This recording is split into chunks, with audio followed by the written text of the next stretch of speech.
Hello everyone, today I'll be working on a DS Lite. A customer was so kind to donate to our channel, so in honor of that, let's turn it into the ultimate DS Lite.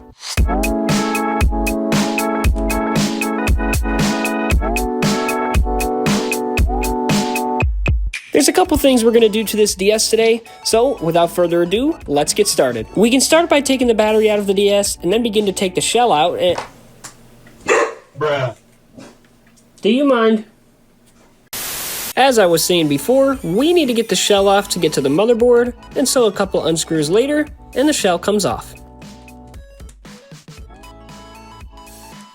Fidgeting with some more things and unscrewing a couple more cables leads us to this coax cable, which we have to pull from underneath the game cartridge slot, which is a serious pain in the rear.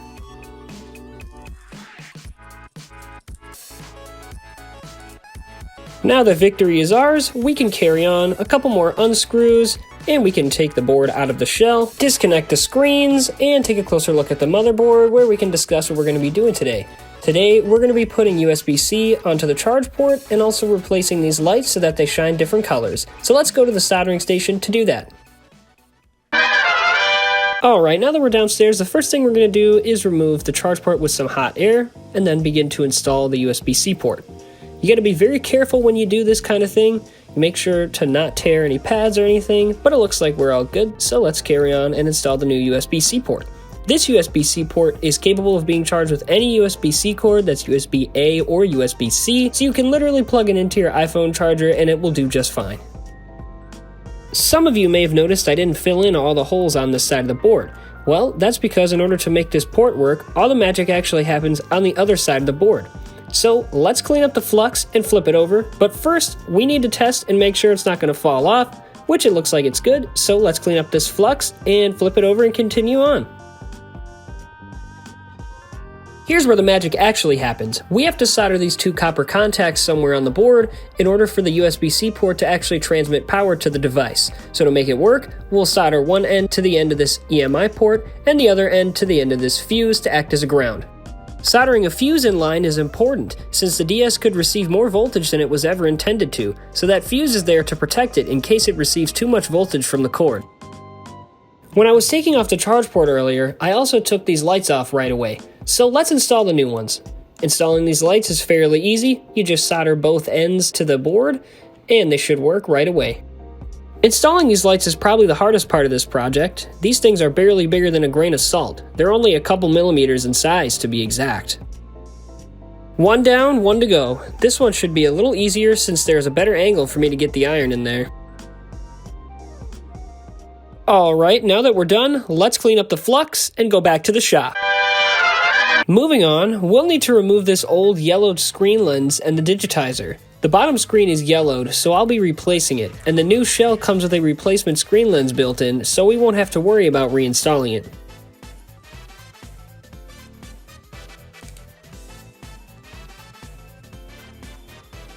With the digitizer installed on the new screen, we can carry on.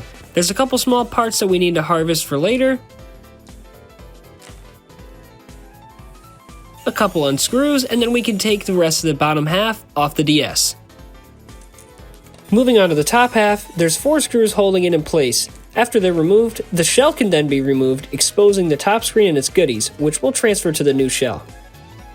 Removing the top screen is definitely difficult. The cable is looped through a small hole in the hinge and tears easily. After some practice though, it becomes second nature. Now we can follow the same steps backwards, except I forgot to take the screen lens off. Crap. Oh no!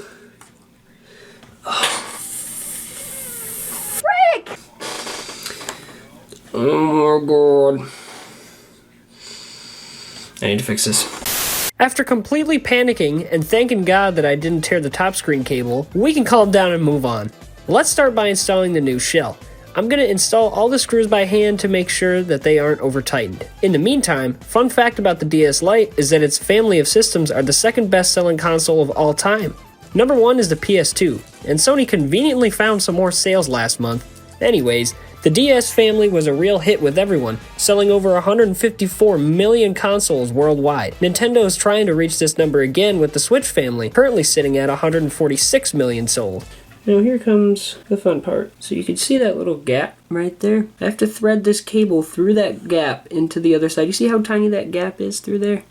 And I have to make it through there. So here goes nothing.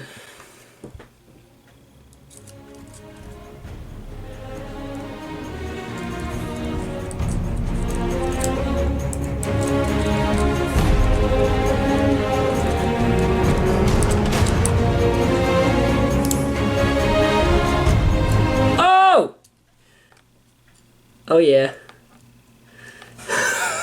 Yo, we take those. Now it's time to lock in. We're in the home stretch now. All that's left to do is put the back onto the DS, install the new battery, and screw everything down gently. We'll add some finishing touches,